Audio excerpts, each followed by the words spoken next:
So, welcome, Canadian Jazz from the Food Empowerment Project. I'm so pleased that you're here. Could you just introduce yourself and what is the FEP? Hi, thank you so much for having us. We're super excited to be here and thank you for the work that you do. So my name is Jazz. I am Food Empowerment Project's Vegan Programs team member. And Food Empowerment Project is a vegan food justice organization. We've been around for 17 years. We're a small organization and we just moved into becoming a collective or into a collective model, I should say. We have four programmatic areas, including veganism, which we promote ethical veganism through education, outreach, and by providing tools. Another programmatic area is food access work. We do this because of the lack of access to fresh, healthy foods, particularly in Black, Brown, and Indigenous communities. We only go into communities when invited, and our work is to ensure that the voices of the community is heard. Another programmatic area is farm worker justice. And because we encourage people to go vegan and therefore eat more produce, we find it important that we advocate for the rights of those who pick our food. And lastly, chocolate. We try to get people not to buy chocolate sourced from areas where child labor and slavery are the most prevalent. So that is Food Empowerment Project's work primarily, but we do a lot of advocacy work and just involving veganism. We have events and yeah, we're always in communities or in our local communities tabling, and we do talks like this as well. Great, thank you so much. So, for those who are listening, there might be people who don't know yet about the connection between animal rights and human rights. How is veganism connected to food injustice? I know this is sort of like a really big question, but could you maybe give a sort of short summary of why all of these things are connected and why it's important to tackle them together? Most definitely. And thank you, Jazz, for the introduction. I'm Kennedy. I'm the youth advocacy team member with Food Empowerment Project. And I would say that that's an amazing question. And I think that food is something that we're all connected to. For many of us, we're privileged to eat 2 to 3 times a day. And so, with food being such a pillar of our lives, then it's something that we all should try to understand the knowledge of how food is produced. And so, when we talk about food, we're talking about farm workers and also animals that are sometimes put into the system of agriculture and being turned into meat food. And so with the Food Empowerment Project, we try to make it our duty to shine light on the abuses within the food industry and also talk about the exploitation that happens within communities as well, just because exploitation is such an oppressive force that affects predominantly Black, Brown, and Indigenous communities, that goes into the education system. Food really, like we say that food is a key to social justice, like it is a social justice issue. And so when we have oppressive forces that are able to use that as a tool to keep people out, then it's something that we really find important to talk about.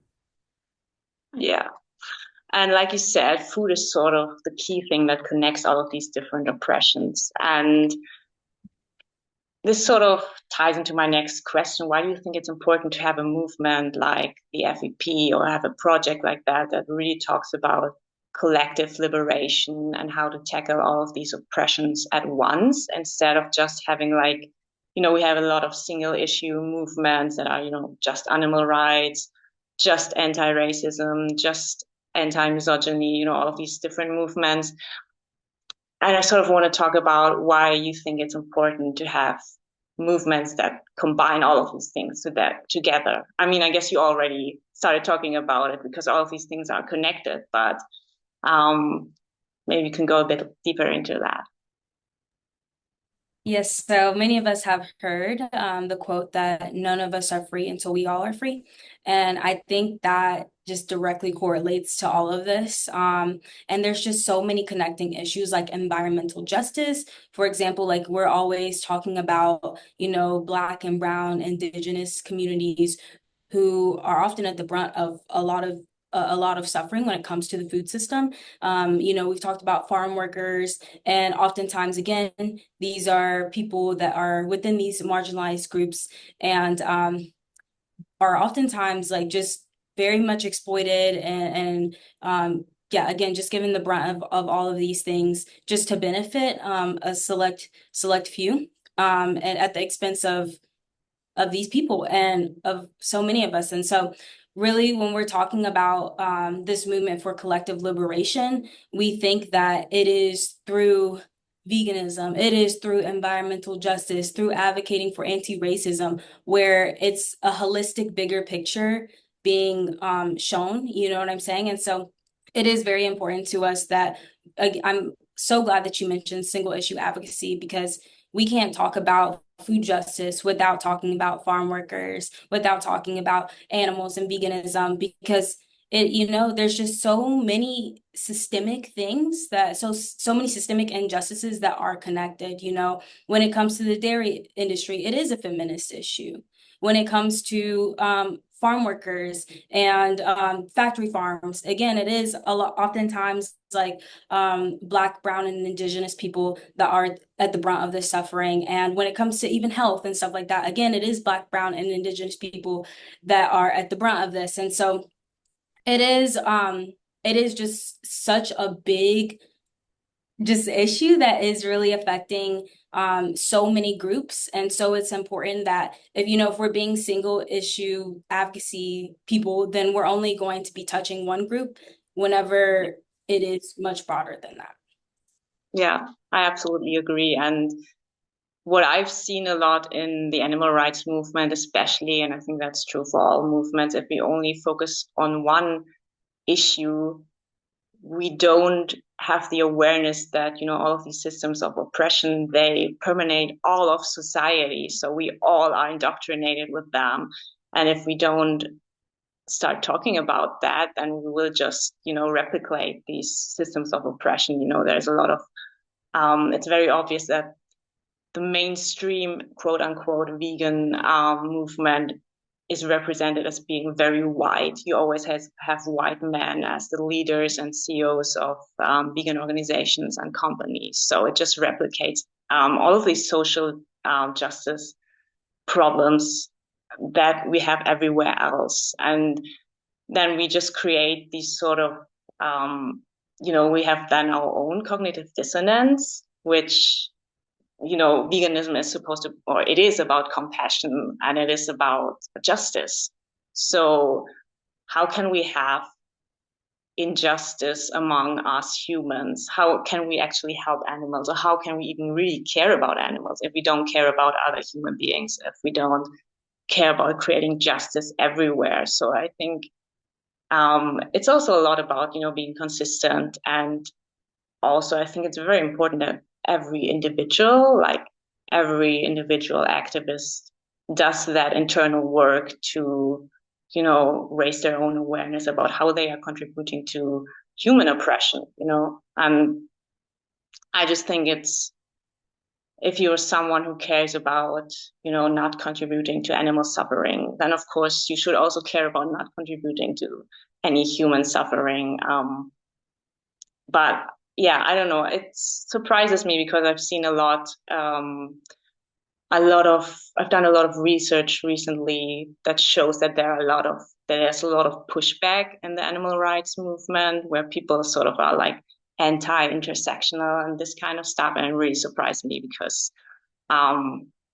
it really is like my expectation. I know a lot of other people have this too, that someone who's vegan is a compassionate person in general. But what I learned now is like there are the same issues of cognitive dissonance that you have in non-vegan people. And I think it's just really an issue in our society and probably a human issue that, people can compartmentalize who they care for and it just shows up in all. I mean, that's why we have all these issues anyway. But I don't want to go on a tangent. That was a perfect response. Seriously, like it is such a huge issue in the vegan community, unfortunately it is very divided in that sense where there are a lot of vegans who aren't intersectional, who aren't consistent. And so that's what FEP is all about, that consistency in the non-human animal and human animal world.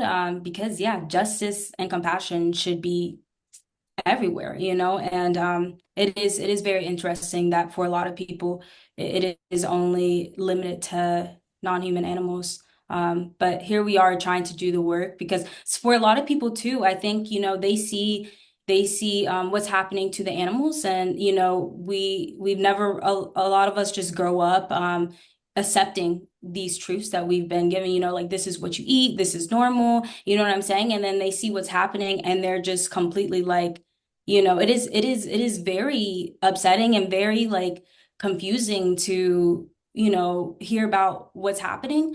And so I think a lot of vegans really get stuck on that and can't even like see past that when really there is so much injustice on this earth, and we really just can only do what we can. And to us, veganism is like the bare minimum when it comes to non-human animals. And we have a lot of resources on foodispower.org about different unethical industries within even the vegan produce, like options such as the banana industry, the chocolate industry, coffee. There's so many things, unfortunately, even when it comes to veganism, where we can work on ethical eating and yeah, spreading that compassion and justice to human animals, because we really should be working towards an ethical food system. That should be the goal.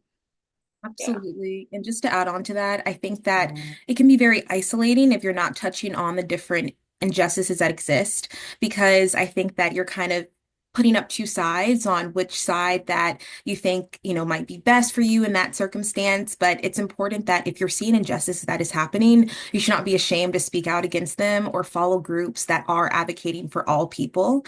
And so, yeah, I just think that when I first went vegan, I was like, how can I trust a system that allows, for all these different injustices to happen? And so it took me educating myself and finding groups and people that really did speak out against these different things so that I knew this is okay to believe in this and it's okay to question the narrative that exists. And I can move forward in a way that is uplifting to all people and not just non-human animals. We can do this for all people as well. Yeah. Yeah, that's a really good point. And yeah, moving on, I know you're really passionate about helping young people in particular. So maybe you could tell us a bit about how they are affected, especially by food injustice and also the climate change, and what are some things that they can do about it? Yeah, so great question. Youth are incredibly affected by climate change because, one, we will be here to see the effects of just environmental injustice and just these major climate change after effects from all the pollution and all of the production that has caused the current system that we are in right now. And so it is vital that young people are listened to and that they have a seat at the table to discuss their own truths and their own hurt to these different systems. Climate anxiety is another thing that is very difficult for young people because sometimes we don't really have outlets to speak out against these different things. We can be, living in a city and we can maybe want to speak out in different ways, but it can be very difficult when there's legislatures or when there are school districts that are not really paying attention to us. And so with my position at Food Empowerment Project, I try to take it upon myself to just like give a morsel of support to young people, whether that be through our annual youth scholarship contest, which brings in applicants from all across the nation to showcase their love for art and writing and try to create the prompt based on animal rights and just injustices that are happening. We're also currently working on a youth zine for young people to showcase all of their artwork and their pain and just their rage towards a system that has just completely overlooked them. And so it really is, the time is clicking, unfortunately, for action to be taken. And so it's vital that young people know that they, do have a seat at the table and that they are welcomed within these spaces. And I think it's also up to organizers and leaders that have an ability to bring in young people to make sure that that is a priority for them because our wants and our needs are very important. And just like kind of reflecting on the youth scene that will be coming out next year, it's just really beautiful, but also, kind of saddening, just like seeing the pain that a lot of these young people are going through towards, their hatred of the animal agriculture system, and then just like this yearning for wanting to do better, but also the education system, the healthcare system, just so many different layers of oppression that do exist. So I'm just very happy that FEP was a space for them to be able to talk about all those different things, just because it really is going to take liberation for all for us to get to a point of justice. Yeah. Yeah, thank you for talking about this because I think this is also just another oppression that goes unseen a lot, like the oppression of children and teenagers and young adults. Ageism, it's not very talked about them a lot, and yeah, I think especially when it comes to climate change and climate anxiety, they bear the brunt of it because they will be living through all of that. And yeah, I can imagine that there must be so much anger and because it's so unjust because they didn't do anything about it's not their fault. So yeah, I think it's really great that FEP is also focusing on that. I think it's really important to empower young people. So yeah, thank you for that. Definitely. Um, Kennedy does. Oh, sorry. I just wanted to add there that Kennedy does such an amazing job of just getting our youth mobilized and all these different avenues where they can be. And you put the word so powerfully empowered. You know, we're a food empowerment project. And at the end of the day, while we are sharing so many of these issues, we also give opportunities for you to be empowered within this food system. And I also just want to flag, as we're talking about youth, our newest, well, not newest, but one of our latest like youth focused resources, which me and Kennedy worked on because I graduated college last year, was Eating Vegan in College, because that is a space where so many people go vegan, hear about veganism for the first time, and even maybe vegans who were vegan before they went to college. It can just be a really difficult space to navigate veganism in if you just don't know how, and if you don't have like a community or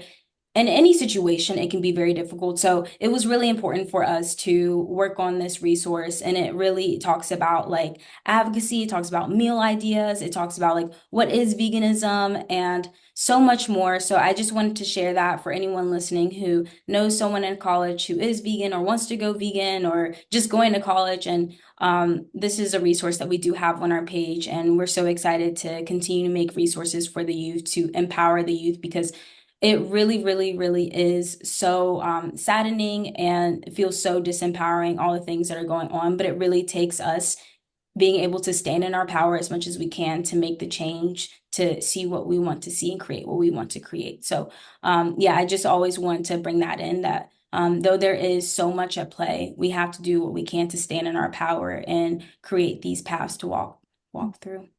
Thank Definitely. you so much. Yeah, and just to add, like, I think that when it comes to youth work, we all have to try to be connected as young people. I think that sometimes, like I mentioned before, it can be very isolating to want to speak out and do this work, especially if it's something that is sometimes unconventional, like veganism is, especially for some communities. And so I want FEP to be a resource for young people to look to turn to reach out to, just so that they know that they have that support on the ground. Within the Eating Vegan in College, we have a list of stories of young people that were able to create really big impact on their campus to create plant-based meal swaps and meatless Mondays to like at least try to introduce the idea of veganism to their campus. And so that alone, I think, just shows that young people are connected and they're wanting to tell their stories. And I just want to try to encourage all young people to reach out and to speak out, just so that their own like ambitions don't like, like go away, because that can be very easy if you feel like you don't have that community support, but it is definitely out there. Yeah. Yes, thank you so much for adding this. And I think it's a really important resource. Um, and I think veganism can be so isolating, like you said, for so many people, they don't have vegan family or vegan friends. And I always think it's so important to have a vegan community to reach out to. And yeah, being vegan on campus, on college can definitely be difficult. So I think it's a really great resource to have.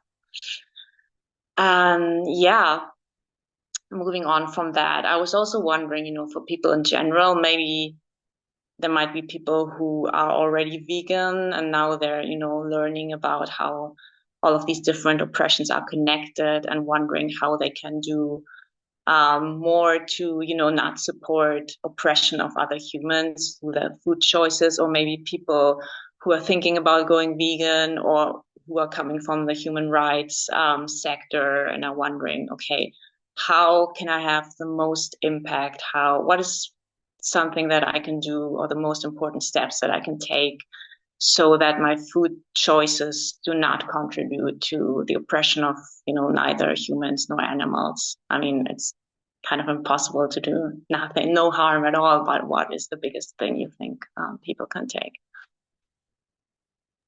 That is a very great question. I would say that for me, something that was very impactful was just looking through life through the eyes of victims and of beings that are most affected by oppression. And for me, starting off, that was looking through life through the eyes of animals. If I'm an animal, and I feel pain and I have the ability to feel pleasure and I like love and I like compassion, I would not want, a lot of the heinous acts done to me as I would if I was within the food production system.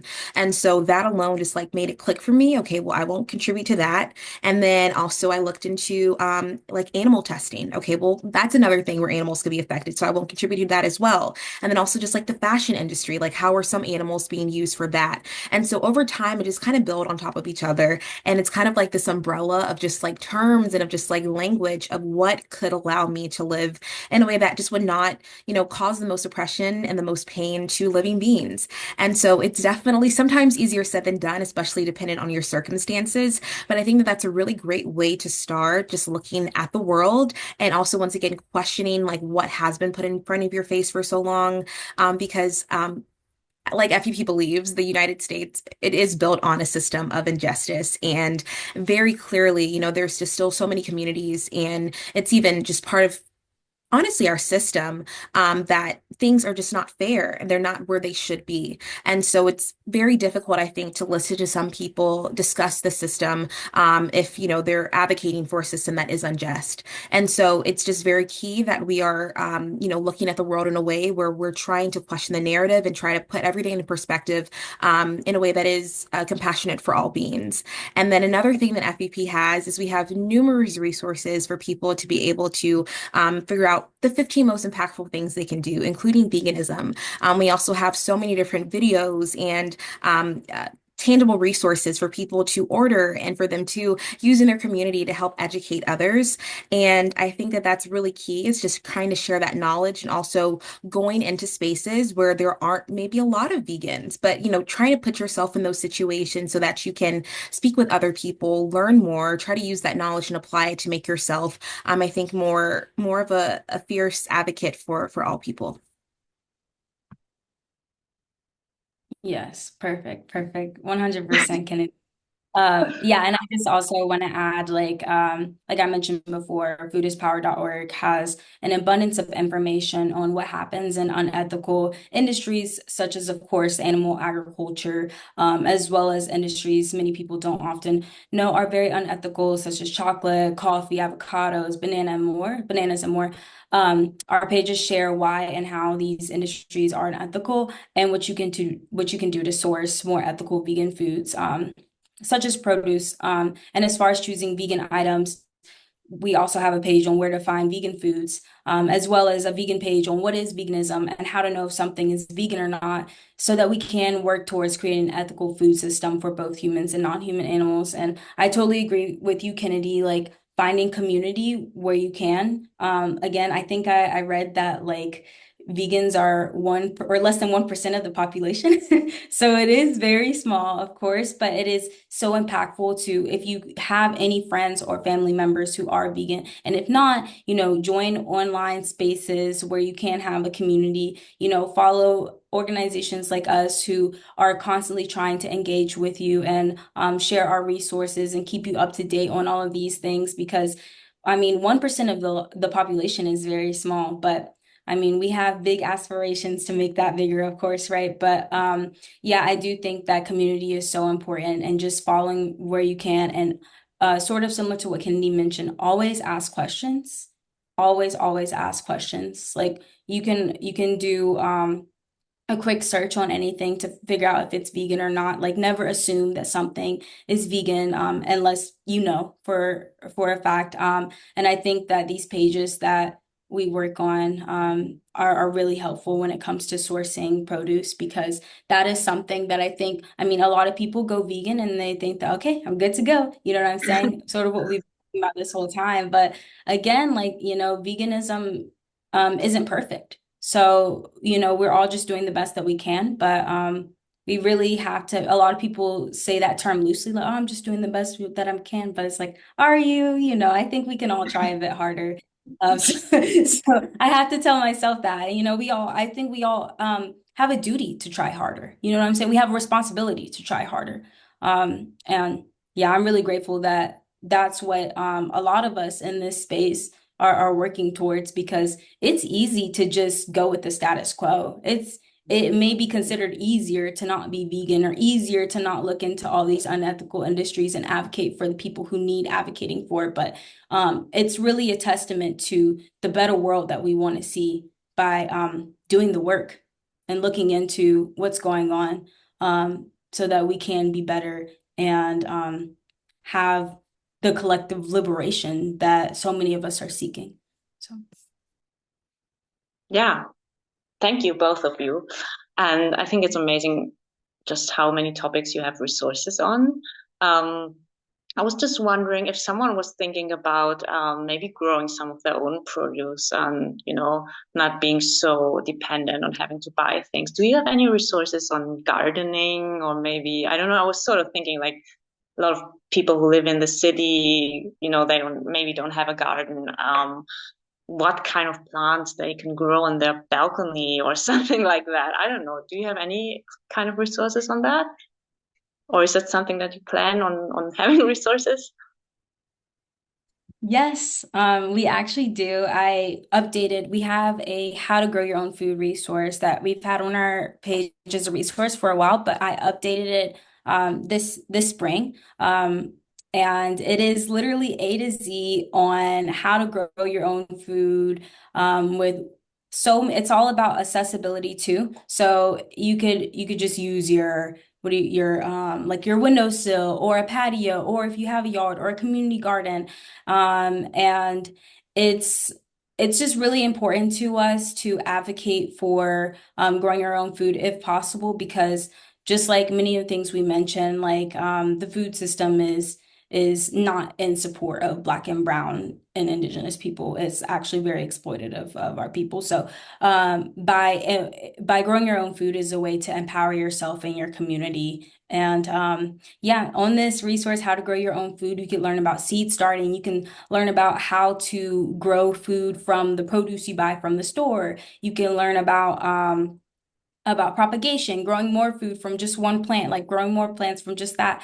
And yeah, it's just a really abundant resource. I put every single thing I could possibly think of to go in there. So because along the way, whenever you garden, you're just like, wow, there's just so much to learn, whether it's nutrients and stuff like that. And of course, Food Empowerment Project advocates for veganic gardening, veganic growing. So yeah, we also talk about that as well, because oftentimes composting and just the fertilizer and amendments that is oftentimes in soil involves animal products and byproducts. So yeah, of course we advocate for veganic growing, and that is another niche that's not really talked about at all. And so yeah, just super excited to work on that. That will be something that I will continue to work on as I learn more and more and more, because yeah, growing your own food is very empowering. And we do recognize that it's a privilege to be able to grow your own food, because a lot of people don't have access to land and space to grow it. But fortunately, hopefully, people have windowsills and can grow things such as herbs and stuff like that. Or if they have just a little bit of space, we talk about on the resources with things you could grow. And so, yeah, we do advocate for growing your own food as a form of That's empowerment. great. So I think people really cannot complain about all the resources that you have. I think it's amazing how much you have. So yeah, we're going to wrap up, but I was just wondering if there's any new project that you have coming up in 2025 that you're really excited about. Is there anything you can share for the next year? I'll throw it a little bit, but I'll pass it to Jazz after because Jazz has quite a list of fun things that she's been working on as well as the team as well. But for me, I'm currently working on our youth zine. It is being illustrated by one of our past youth scholarship participants, and I'm just very excited for them to, finish a wall illustration, for us to get all the youth work put inside of it, and then we're going to distribute it to all of the youth and then try to take it to different locations as well. And that's one thing. And then also just trying to create content for our TikTok, making sure that young people have a resource to be able to watch videos, see content that is aligned to their values and to just things that they are very passionate about as well. We also have a series called Veganism, Let's Talk About It, which is an online series that I host on Instagram Live, where I talk with different really powerful people within the vegan movement to try to educate more about veganism and then ways that people who are interested in veganism can learn more, but also take action and possibly adopt their own vegan lifestyle. And I'll pass it to you, Jazz.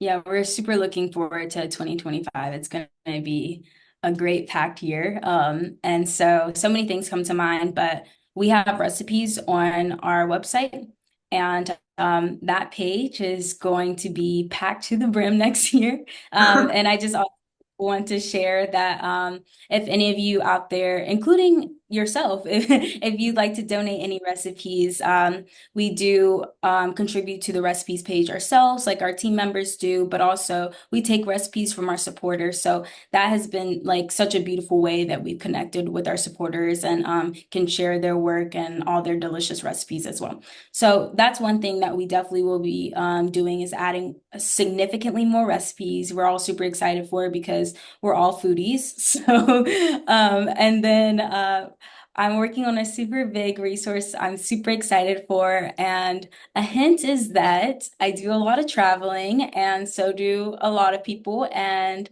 when you travel, sometimes it can be difficult to know like where to source food or what to eat, how to advocate for yourself when you're traveling. So yeah, so we'll see what 2025 has in store for us regarding that. And I also work on our cultural food sites. And we have vegan cultural food sites inspired by people of that culture, whether on our team or our supporters. And we have, for example, we have like vegan Chinese food, one of the most recent ones.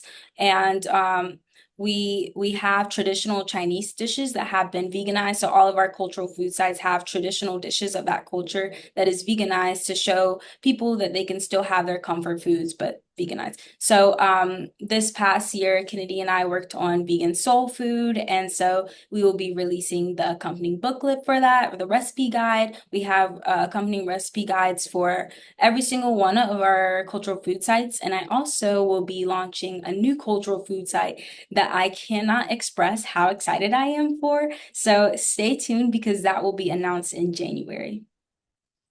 Great.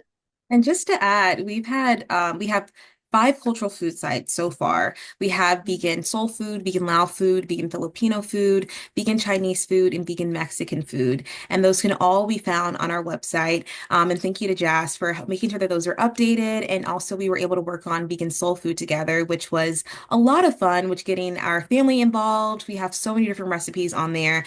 So with the holidays coming up, please check out our holidays page, which has a lot of different recipes on there, cornbread, dressing, just so much on there, and I think that all of it is very, very fitting to different cultures as well. So if you have like a family dish that you want to try to replicate, then please check that out. And then also speaking on websites, we also have a youth tab that's in the works, which is going to be a hotspot for all of our youth content.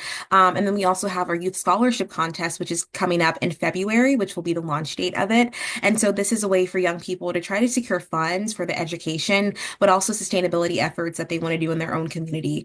So if there's any young people that are watching this and you want to try to be in the running for some kind of funds to support you in your lifestyle, please apply because we want to give back to you.